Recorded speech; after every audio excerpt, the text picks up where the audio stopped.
premier est un jeune éducateur prometteur. Le second essaie de briser nos névroses pour nous rendre meilleurs. C'est un plaisir de recevoir ce matin Emers Faé et Thomas Samu. Thomas, vous avez la particularité d'avoir été le premier préparateur mental salarié de structures sportives en France, le Cercle, on l'a dit, et les Jeux Nice. Ça dit quoi de la préparation mentale dans notre pays? Parce qu'on a le sentiment qu'on en est vraiment au balbutiement, alors que c'est quelque chose aujourd'hui devenu essentiel dans la préparation.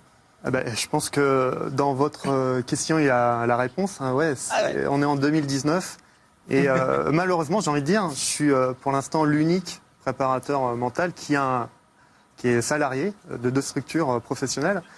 Et même si j'y suis depuis une dizaine d'années, les mentalités commencent à changer de ce côté-là. Mais pour amener aux structures sportives de prendre professionnellement des préparateurs mentaux, c'est autre chose, parce que les structures pensent que c'est une perte d'argent de prendre quelqu'un comme moi, comme un préparateur mental, alors que non, c'est une ressource supplémentaire. Et aujourd'hui, vous venez nous présenter votre livre sur la préparation mentale, Un cancre dans les étoiles. Personnellement, j'ai lu, j'ai beaucoup aimé. Alors on va en reparler plus longuement dans la deuxième partie. Le cancre, c'est vous, mais l'idée, c'est de libérer toutes les belles énergies qu'on a en nous, parce que vous partez d'un principe simple et triste, c'est qu'en France, dans notre si beau pays, on a quand même le don de casser les vocations des gens. Exactement, ouais. C'est ça? C'est un très bon résumé. On est 85% au moins à mésestimer son potentiel.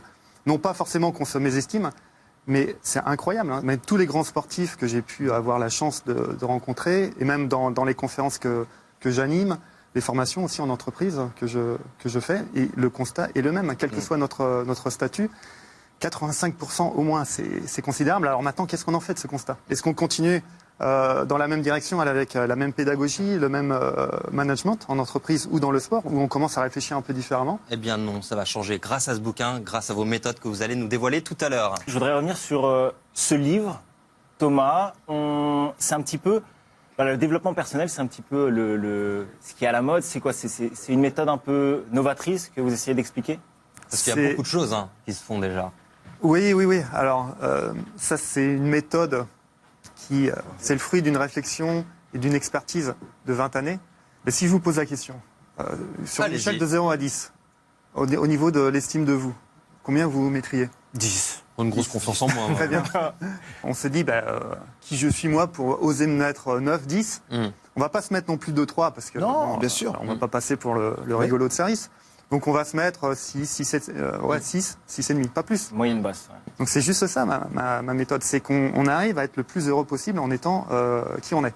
Thomas, on a parlé de Florent Manodou d'ailleurs qui préface ton livre.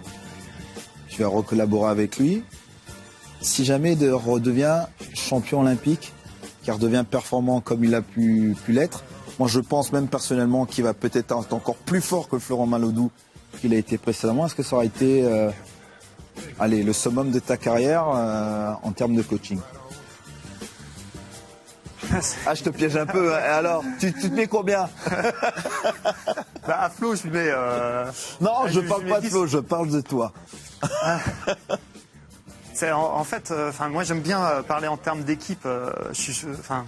Les résultats de Flo ne dépendent pas que de moi. Et c'est ça qui est bien, c'est qu'on a mis une structure en place au Cercle des Nageurs de Marseille qui est unique au monde. Et c'est cette recette qui fonctionne. C'est pas Thomas Samut, c'est un ensemble. Et là, il est en train de reconstituer une équipe autour de lui. Et voilà, j'ai pas envie de m'attribuer toute la réussite de Florent Manodou. Moi, je suis juste une pièce qui l'aide dans mon registre personnel. Moi, je vais pas plus loin que ça.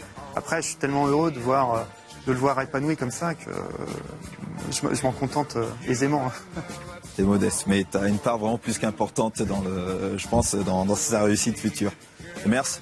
Merci beaucoup, messieurs, c'était top. Plein de bonnes choses pour vous, Emers, Thomas. Emers, le coaching, vous vous éclatez, on l'a bien compris. Le livre, oui. Le livre, c'est pas pour le montrer forcément, c'est juste pour dire qu'il s'adresse à tout le monde, pas uniquement les sportifs de haut niveau. Effectivement. Et toutes les personnes qui veulent s'émanciper, atteindre des objectifs professionnels, personnels. Bref, voilà. Je l'ai écrit en tout cas pour plaire à un maximum de personnes. Merci messieurs, merci Robert, merci Margot et merci Alexis. Très bonne journée sur Beansport. Merci à toutes les équipes, également éditeurs, tout le monde, à la Réal et tout.